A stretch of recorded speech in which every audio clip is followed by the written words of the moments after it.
sampai ayat ke-21. Tidak begitu panjang. Kita akan baca silih berganti. Yeskiel pasal 3 ayat 16 hingga ayat ke-21. Set 16, jemaat dan simpatisan ayat 17. Demikian kita akan silih berganti hingga ayat yang ke-21. Yeskiel 3. Sesudah 7 hari datanglah firman Tuhan kepadaku.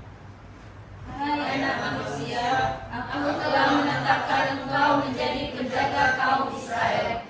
Bila mana engkau mendengarkan sesuatu firman daripadaku, peringatkanlah mereka atas namaku. Kalau aku berfirman kepada orang jahat, engkau pasti dihukum mati.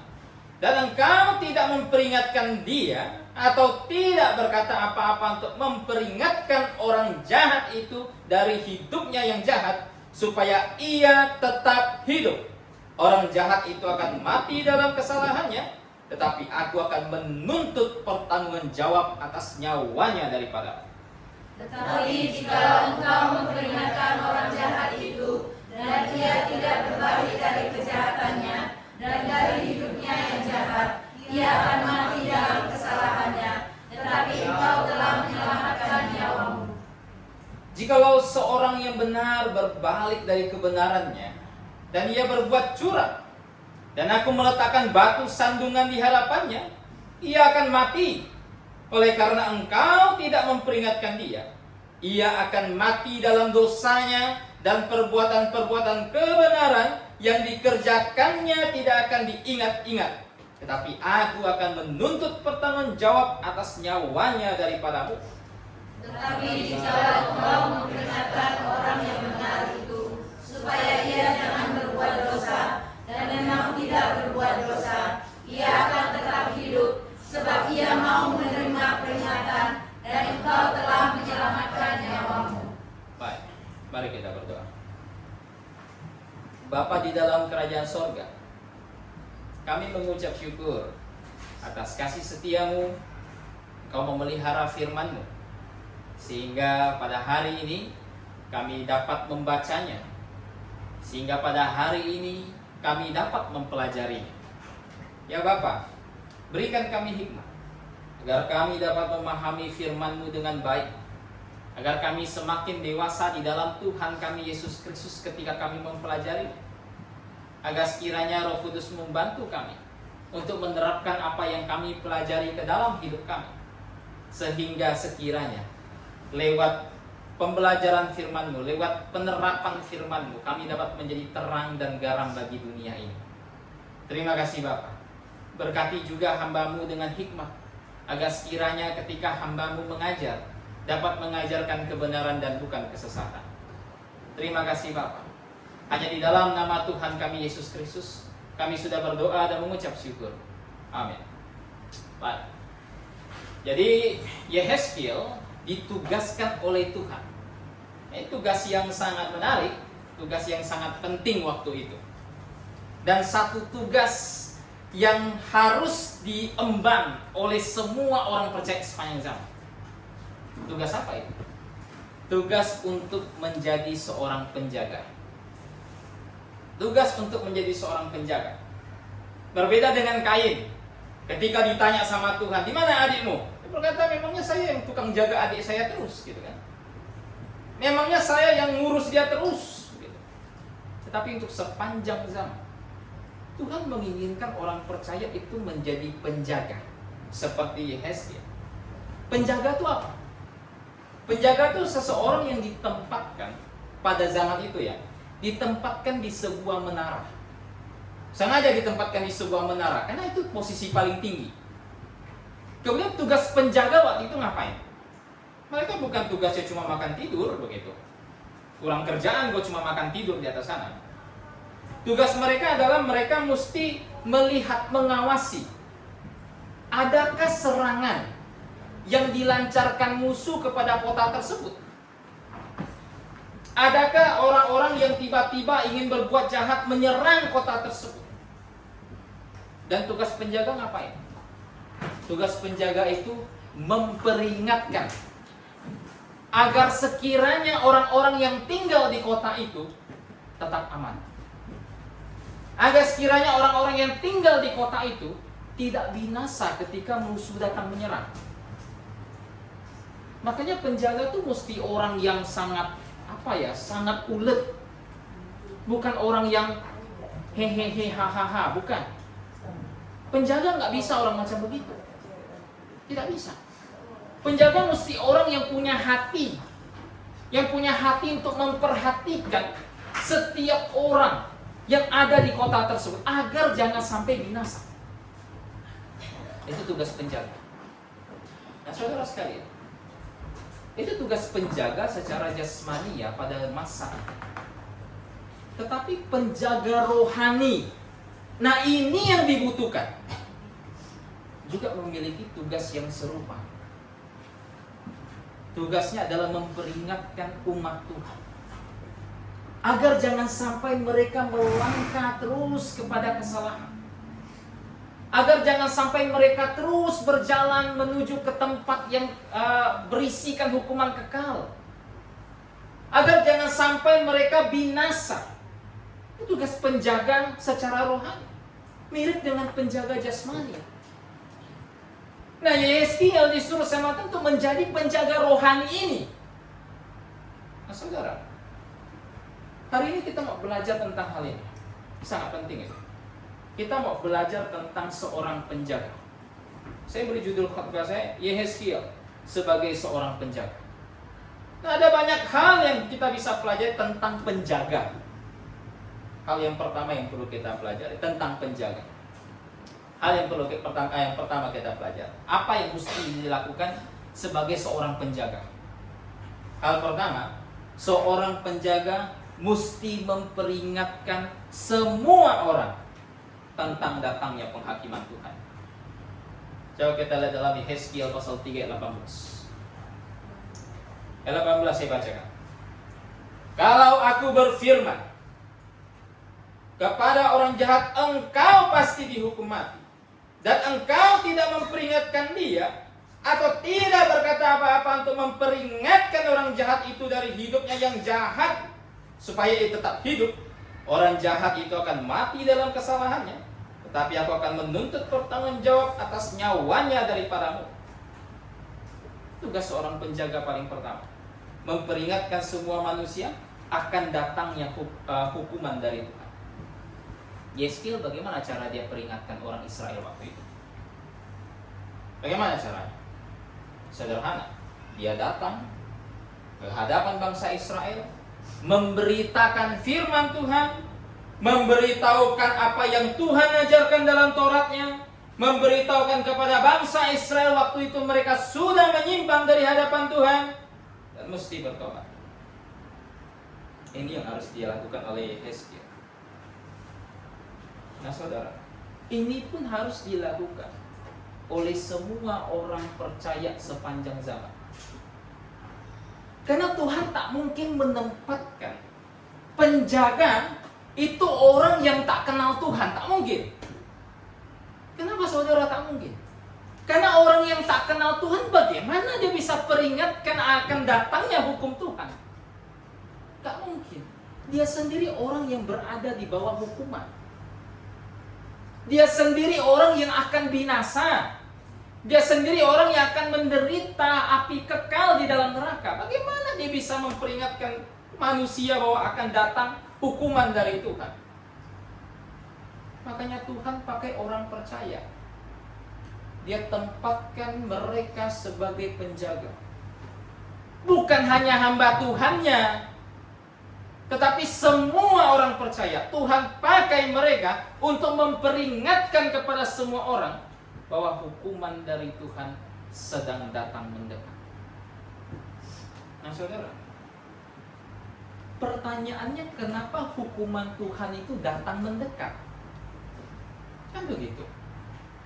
Apakah Tuhan merupakan pribadi yang duduk di atas tahtanya, memerintah dengan otoriter, kemudian memerintah dengan sadis, dengan kejam? Semua orang yang tidak dia sukai dia hukum semua. Apakah model macam begitu? Tidak. Bukan seperti itu. Kenapa hukuman Tuhan bisa datang kepada mereka? Alasannya sederhana. Diberitahukan dalam Yehezkiel pasal 3 ayat 18. Karena mereka ada sebuah kesalahan yang mereka lakukan. Ada dosa yang mereka lakukan. Ada kejahatan yang dilakukan oleh Israel waktu itu. Sehingga Tuhan suruh Yehezkiel pergi, kasih tahu Israel, mereka akan dihukum karena dosa mereka. Kan begitu. Nah, semua orang percaya, semua orang di seluruh muka bumi ini juga sama. Mereka semua adalah orang-orang yang berada di bawah hukuman Tuhan. Kenapa? Karena tidak ada satu orang pun di muka bumi ini yang benar di hadapan Tuhan, tidak ada.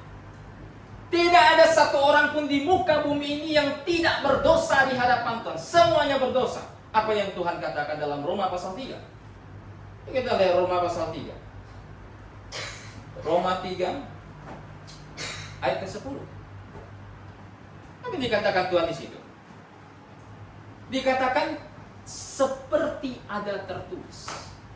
Tidak ada orang benar, seorang pun tidak. Kenapa tak ada orang benar?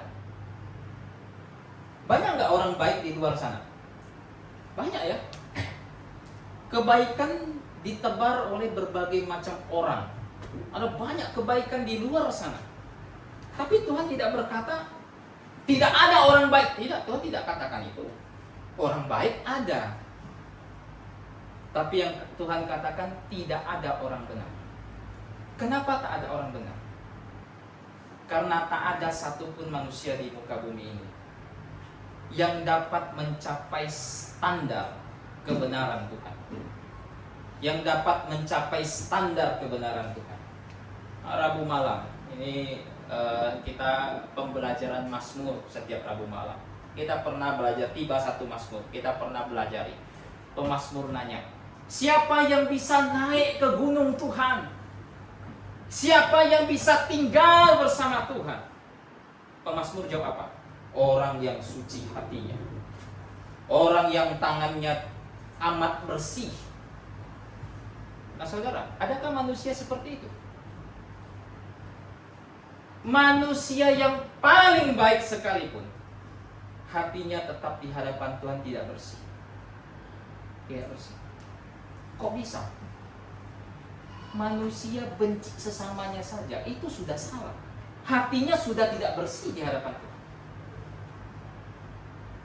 Dia menjahati sesamanya saja, menganiaya sesamanya saja, berkata kasar kepada sesamanya saja. Itu sudah tidak benar di hadapan Tuhan. Bagaimana bisa manusia mencapai standar tersebut? Tuhan katakan dalam Imamat 19, kuduslah kamu, sebab aku kudus. Saudara, tak ada satu orang pun yang bisa. Tidak ada. Mencapai standar kekudusan Tuhan. Makanya sering dikatakan, masuk neraka itu gampang. Bohong satu kali, seumur hidup satu kali saja, Anda sudah layak mati masuk neraka. Kok bisa begitu? Kan ada konsekuensi. Allah Maha Kudus. Kalau Allah Maha Kudus, bisa tidak yang berdosa datang menghadap Dia? Konsekuensi logis, jawabannya tidak bisa. Karena Dia Maha Kudus, paling kudus. Satu titik dosa pun tidak bisa datang kepada Dia. Nah saudara, ini tanggung jawab penjaga untuk peringatkan itu. Beritahukan kepada semua orang bahwa bahwa semua manusia di luar Kristus itu adalah orang berdosa. Itu adalah orang berdosa. Nah, orang berdosa, Tuhan katakan Dia sediakan satu tempat. Matius pasal 25. Dia sediakan satu tempat yang sedianya, tadinya untuk iblis dan para malaikat. Tetapi kini juga tempat untuk mereka yang tidak mau bertobat dan percaya. Tempat bagi mereka yang berdosa. Begitu. Itu tanggung jawab penjaga untuk kasih tahu.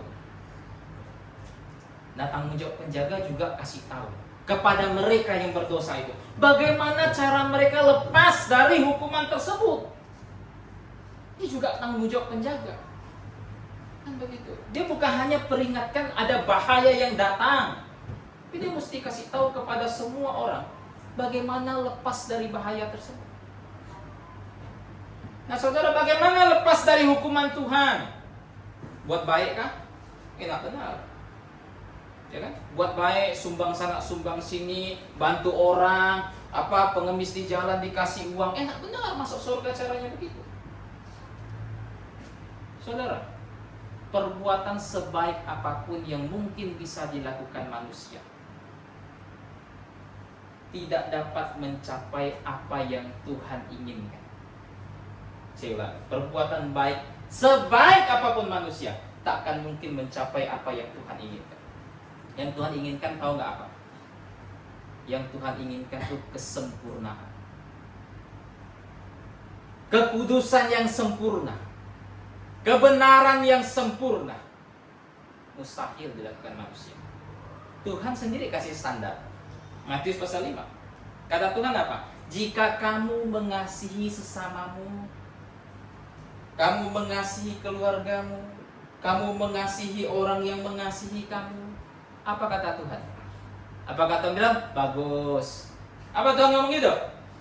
Tidak. Tuhan bilang apa? Apa bedanya kamu dengan para pemungut cukai? Saya tanya saudara, ada orang yang misalnya kamu kenal, dia tuh jahat, suka ngomongkan orang, dia suka menganiaya sesamanya, begitu. Tetapi minimal sama keluarganya sendiri dia baik, kan begitu? Minimal, begitu. Minimal sama orang terdekat, minimal sama orang yang baik sama dia pasti baik juga. Tapi kata Tuhan, apa bedanya kita seperti orang tersebut? Tuhan katakan apa? Kalau mau baik yang paling mantap, kasihilah musuh. Bisa tidak? Tiba-tiba ada orang yang menjahati kamu. Ibarat kata sekarang merusak bisnismu misalnya. Suatu saat dia sedang kesusahan. Bantu dia nggak? Kan begitu. Yang Tuhan tuntut itu standarnya kesempurnaan. Mustahil dicapai manusia. Mustahil. Maka dari sebab itu Tuhan menawarkan satu solusi kepada semua orang berdosa. Tuhan tawarkan satu solusi. Penjaga mesti kasih tahu solusinya. Solusinya apa? Tuhan kirimkan satu solusi. Tuhan utus anaknya yang tunggal, Yesus Kristus, datang ke dalam dunia untuk menanggung hukuman yang harusnya ditanggung semua manusia. Dia datang dengan tujuan itu. Ini solusi dari Tuhan. Dia kirim kasih karunia terbesar ke dalam dunia, yaitu pribadi kedua dari kealahan. Datang hanya untuk mati di atas kayu salib, hanya untuk menggantikan posisi kita. Harusnya saya yang dihukum, harusnya Anda yang dihukum, tetapi dia datang untuk menggantikan kita menerima hukuman tersebut, sehingga kita tidak mesti dihukum lagi. Karena hukumannya sudah diambil alih oleh Yesus Kristus. Tetapi saudara, sekalipun Tuhan sudah datang, telah mati 2000-an tahun yang lalu, telah mengorbankan dirinya bagi semua manusia, Tuhan menuntut satu hal dari umat manusia. Apa yang Tuhan tuntut? Bertobat dan percaya kepada Kristus. Ini yang Tuhan tuntut. Saudara, saya pernah baca satu buku, saya lupa siapa yang nulis, John Philip atau siapa, saya agak lupa begitu. Kasih karunia Tuhan tuh tidak ada syarat apapun. Tidak ada. Tuhan mengasihi kita. Apakah Tuhan bilang, saya mengasihi kamu asalnya ini yang susah nih. Asal kamu sempurna, matilah. Berarti Tuhan tidak akan pernah menyayangi saya. Karena saya tak sempurna, begitu kan? Saya mengasihi kamu, Tommy, asal tinggi badanmu 170, matilah. 1 meter kotor saya ini. Kan begitu. Matilah. Kasih karunia Tuhan tak bersyarat. Tetapi pengampunan Tuhan, tetapi pembenaran Tuhan itu punya syarat. Mesti dibedakan. Kasih karunia Tuhan tak bersyarat, tapi pembenaran, pengampunan itu membutuhkan syarat. Syaratnya apa? Bertobat dan percaya kepada Yesus Kristus. Ini syaratnya. Seseorang yang tidak memenuhi syarat ini, ya jangan harap diampuni. Kan begitu. Jangan harap dibenarkan.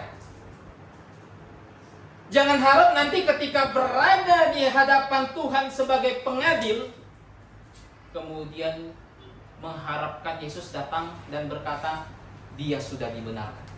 Jangan harap. Karena pembenaran dan pengampunan butuh syarat, yaitu bertobat dan percaya kepada Kristus. Jika syarat ini tidak pernah dilakukan, sampai dia mati pun tidak ada satupun pengharapan yang bisa dia pegang.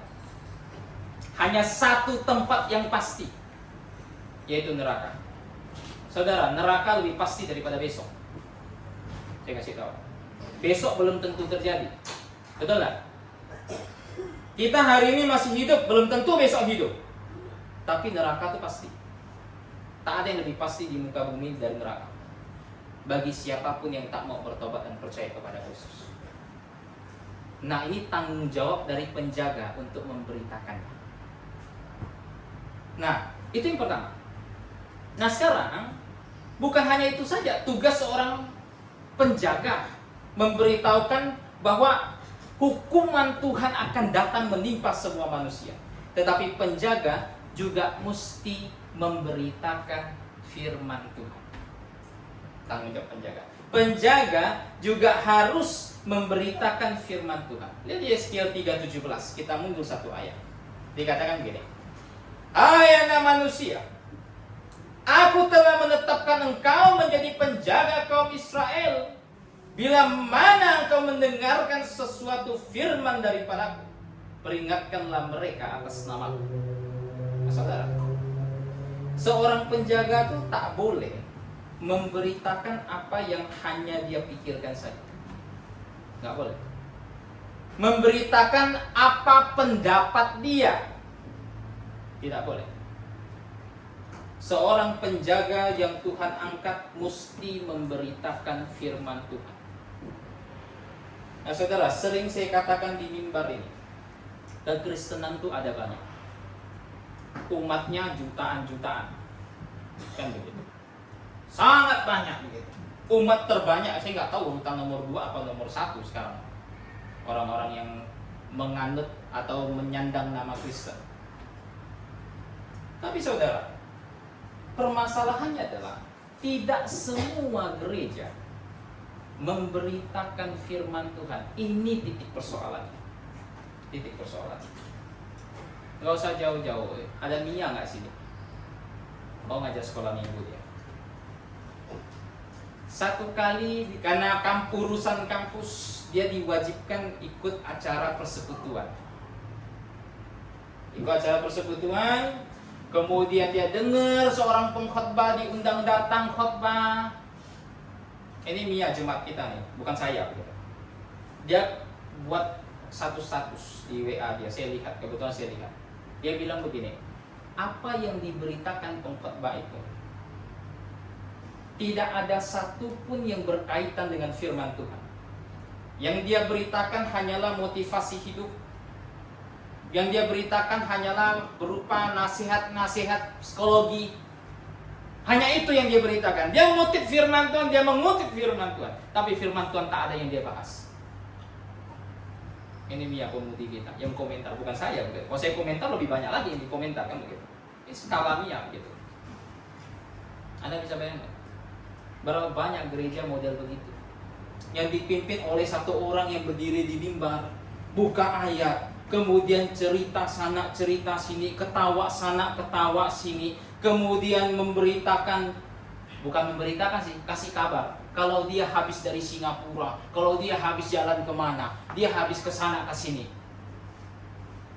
Kita bisa bayangkan. Dan lucunya banyak orang Kristen suka model begini. Ini yang lucu nih. Tuhan katakan Matius 4 ayat 4, dikatakan manusia tidak hidup hanya dari roti saja, tetapi dari setiap firman yang keluar dari mulut Allah.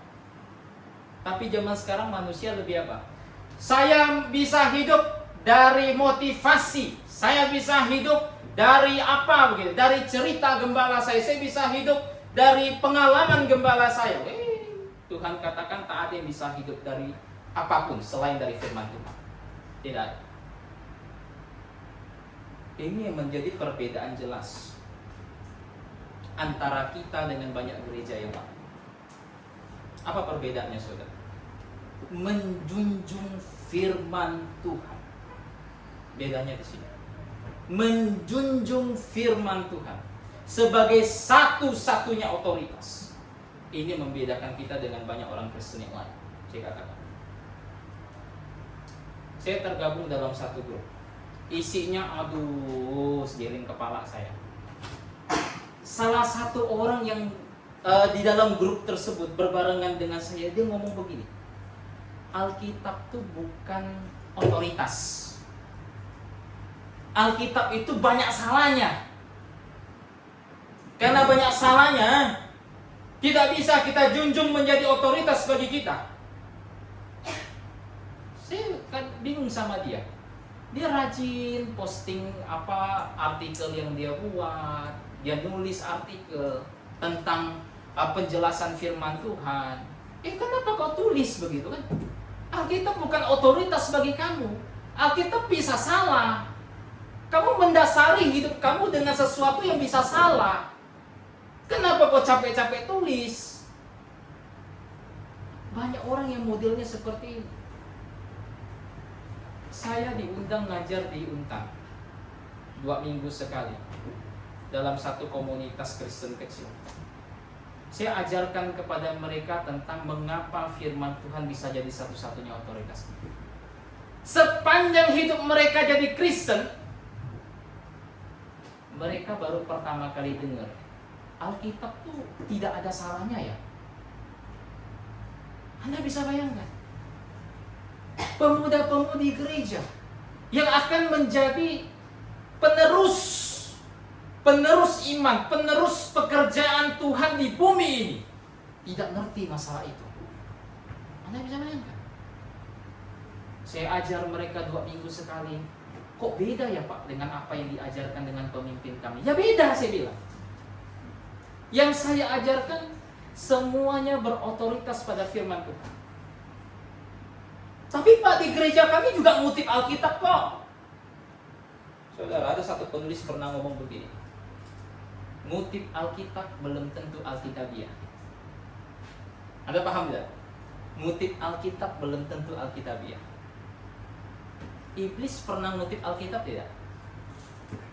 Pernah. Dia pernah ngutip Mazmur ketika berhadapan dengan Yesus Kristus di padang gurun. Dia berkata, "Engkau Mesias, engkau Allah, jatuhkan diri." Karena berdasarkan firman Tuhan. Iblis hafal firman Tuhan, saudara. Berdasarkan firman Tuhan, kakimu tidak akan terantuk dan malaikat akan menatang engkau. Ngutip Alkitab belum tentu Alkitabiah. Karena penentu satu gereja Alkitabiah apa tidak itu apa atau enggak. Bukan hanya ngutip Alkitab, tapi memahami itu dengan sangat baik dan menerapkan itu ke dalam kehidupan Kristiani mereka. Ini baru Alkitabiah. Dapat menafsirkan itu sesuai dengan konteksnya. Dapat menafsirkan firman Tuhan, dapat menafsirkan Alkitab dengan tepat. Ini baru Alkitabiah. Enggak hanya coba Alkitab. Ini yang bedakan kita dengan banyak gereja lain. Saya ambil contoh, saudara. Saya ambil contoh. Coba kita buka dalam 1 Timotius pasal 2 misalnya. 1 Timotius pasal 2. Contoh. Kalau mau bahas contoh sih banyak sekali, nggak habis-habis kita. 1 Timotius pasal 2 ayat ke-12. Contoh ya, ayat 12 sampai 15, cuma sampai 13 saja sudah cukup. 1 Timotius pasal 2 ayat 12 sampai 13. Dikatakan apa? Aku tidak mengizinkan perempuan mengajar dan juga tidak mengizinkannya memerintah laki-laki. Hendaklah ia berdiam diri. Karena Adam yang pertama dijadikan, kemudian barulah Hawa. Saudara, kalau Anda membaca ayat ini, buang dulu semua perspektif kacamata dari gereja masing-masing. Buang dulu semua pemahaman yang mungkin melekat di dalam otak Anda. Anda baca itu, apa yang Anda pahami? Kalimatnya kan sederhana begitu kan? Ini bukan kalimat yang sulit kan begitu. Itu ayat itu nggak isinya tuh apa rumus matematika. Kebetulan saya matematika nggak jago kan begitu. Itu nggak ada rumus matematika sih. Kurang sulit apa bacanya? Aku tidak mengizinkan seorang perempuan mengajar seorang laki-laki. Sulit apa? Apa yang sulit pahami itu? Saudara, kalau gereja benar-benar menjadikan firman Tuhan otoritas, apa yang harus dia lakukan? Kita tanya. Apa yang mesti dia lakukan? Saya ketemu banyak gereja berkata begini, model berkatanya begini. Perempuan zaman sekarang tuh boleh jadi gembala, boleh ngajar jemaat, boleh khotbah. Saya bukakan ayat ini. Oh, gimana ayat ini nih? Katanya nggak boleh begitu. Katanya tidak boleh mengajar laki-laki. Ayat ini banyak alasan mereka. Pertama, ayat ini tuh 2000 tahun yang lalu. Wanita-wanita dulu belum sekolah. Saudara yang bawa alasan itu datangkan ke saya, kita main data. Kita main data. Perempuan tidak ada menempuh masa pendidikan sama sekali. Kita main data. Begitu. Saya bisa tunjukkan data perempuan waktu itu menempuh pendidikan, hanya tidak formal. Mereka menempuh pendidikan. Banyak penulis yang sudah bahas ini. Dan menarik saudara, dikatakan apa? Tuhan ngomong begini, perempuan tidak diizinkan mengajar. Ayat berikutnya itu alasannya, karena ayat berikutnya dimulai dengan kata karena. Karena kan alasan, betul ya? Karena apa? Karena wanita waktu itu belum belajar. Karena apa dia? Karena Adam yang pertama kali diciptakan, barulah Hawa. Karena apa? Karena otoritas kepemimpinan. Ketika dunia baru dijadikan, otoritas kepemimpinan diberikan kepada Adam. Karena Hawa dijadikan belakangan. Bukan karena Hawa tidak masuk SD waktu itu. SD aja belum ada waktu itu.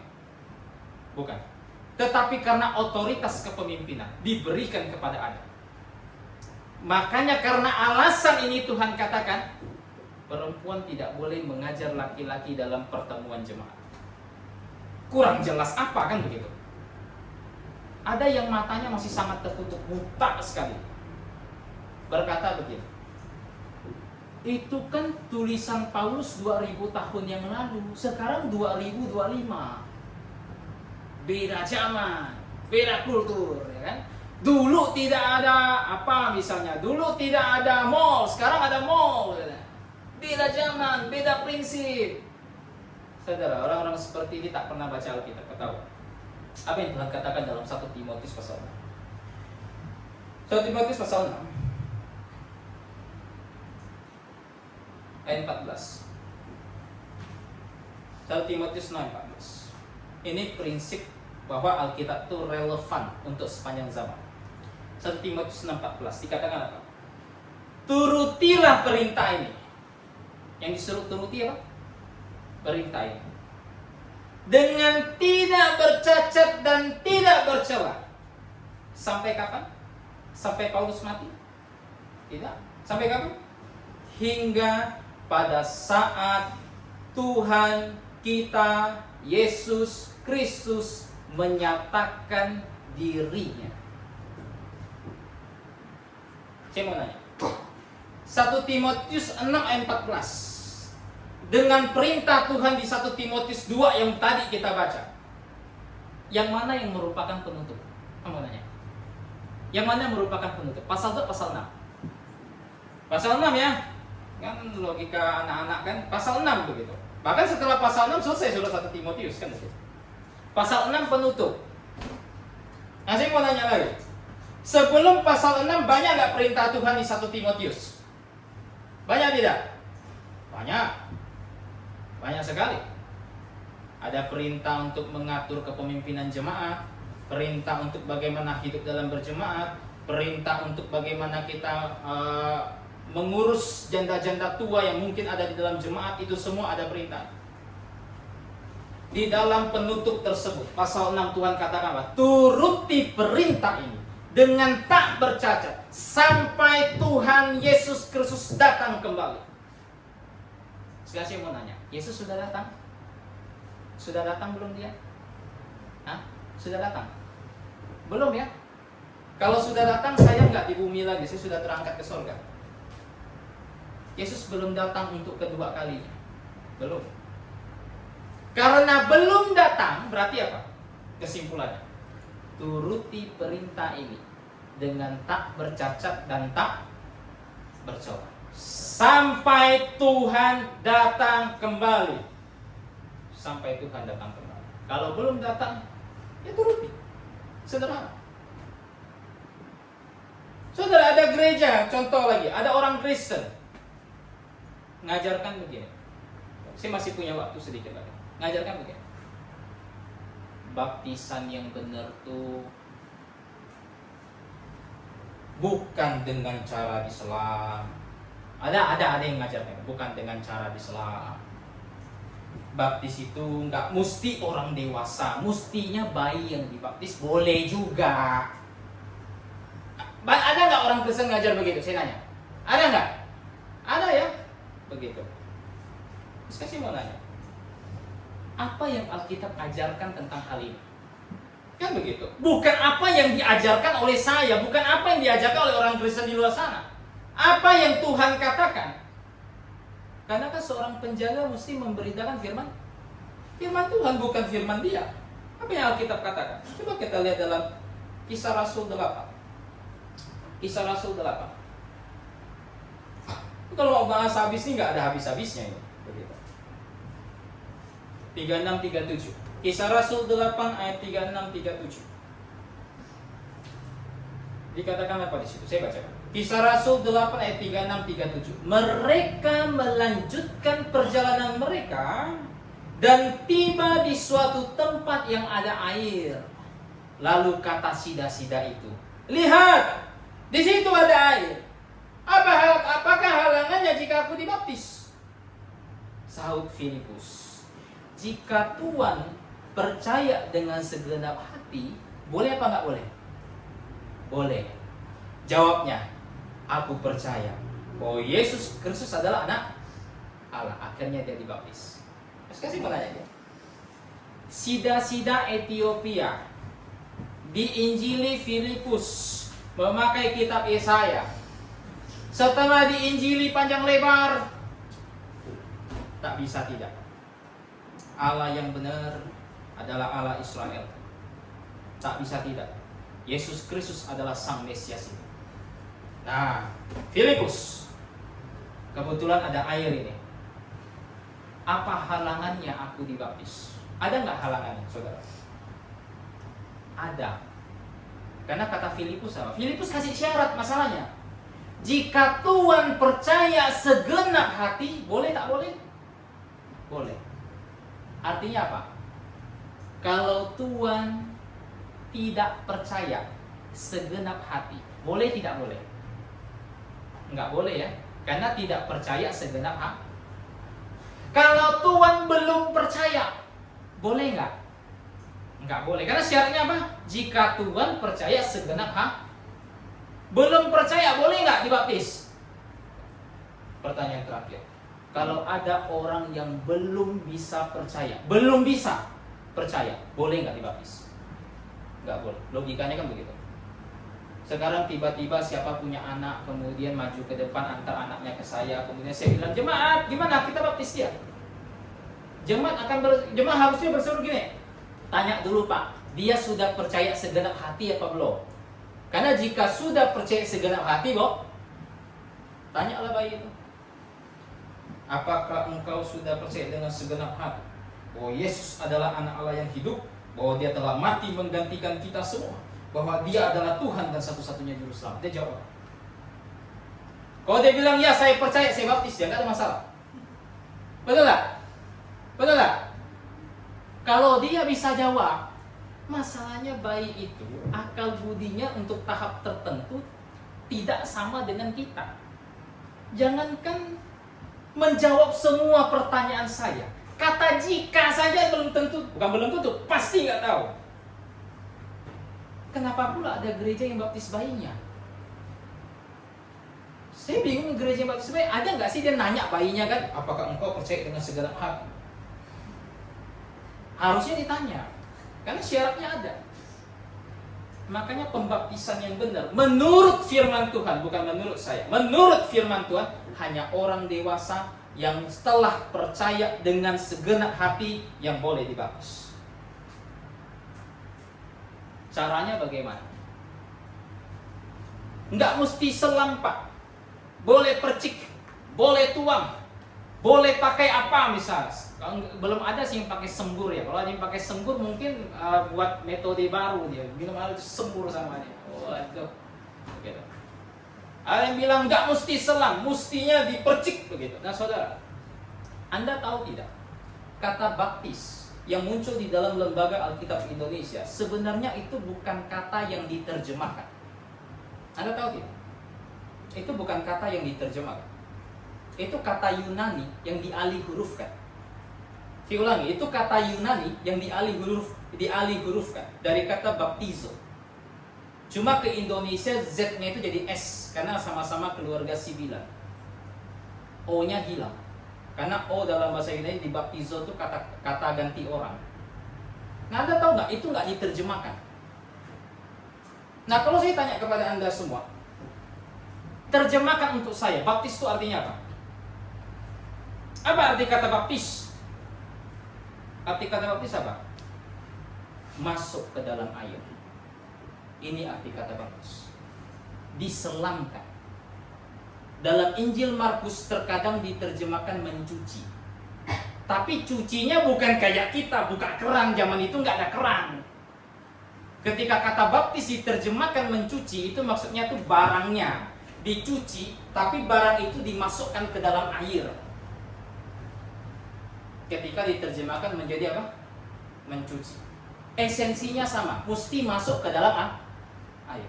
Jadi kalau saya mau tanya kepada kita semua, kata Tuhan, pergilah, jadikanlah semua bangsa muridku, baptislah mereka. Baptis terjemahkan, jadi apa? Selamkanlah mereka dalam nama Bapa, Putra, dan Roh Kudus. Kalau gitu baptis caranya bagaimana? Caranya gimana? Mesti selam. Pak, tapi ada yang percik. Yang percik ini coba lihat. Dalam Alkitab kata percik pernah muncul. Coba lihat dalam 1 Petrus. 1 Petrus pasal 1 ayat kedua. 1 Petrus 1 ayat 2 dikatakan apa? Yaitu orang-orang yang dipilih sesuai dengan rencana Allah Bapa kita dan yang dikuduskan oleh Roh supaya taat kepada Yesus Kristus dan menerima itu percikan darahnya. Kata percik muncul ya. Nah, kata percik dalam bahasa Yunani itu rantizo. Kalau dialih hurufkan ke kita, rantis. Nah, sekarang kita diperintahkan Tuhan untuk baptis apa untuk rantis? Apa perintah Tuhan? Rantis atau baptis? Baptis, bukan rantis. Kadang sih ngobrol sama orang tuh agak lucu gitu. Kayak ngobrol nggak nyambung. Kamu sudah dibaptis? Sudah, Pak. Gimana cara kamu dibaptis? Dengan dipercik, Pak. Jadi kalau kita nanyakan, kamu sudah diselamkan? Sudah, Pak. Gimana caranya? Dipercik, Pak. Mana selam percik? Cara saya diselamkan, Pak, dengan cara dipercik. Percik pakai mangkok aja begitu. Maksudnya diselamkan ke dalam mangkok itu. Aneh-aneh aja gereja-gereja ini. Kan begitu. Kalau mau dibahas panjang lebar sekali. ada banyak sekali perbedaan antara gereja yang sungguh-sungguh milik Tuhan dan bukan. Antara kita, contoh, gereja baptis dengan yang non-baptis. Banyak sekali perbedaan. Perbedaan yang paling utama itu apa? Yang tadi saya katakan. Mereka tak junjung firman Tuhan sebagai satu-satunya otoritas. Kalau semua gereja, terserah namanya apa, kalau mereka betul-betul pakai ini, semua prinsip kekristenannya pakai ini, semua doktrinnya pakai ini, tanpa dicampur adukkan dengan filosofi dan tradisi manusia, tidak ada masalah. Masalah gereja saat ini banyak yang lucu, banyak yang aneh. Orang Kristen banyak yang aneh. Nah, saudara, itu tugas penjaga untuk memberitakan itu.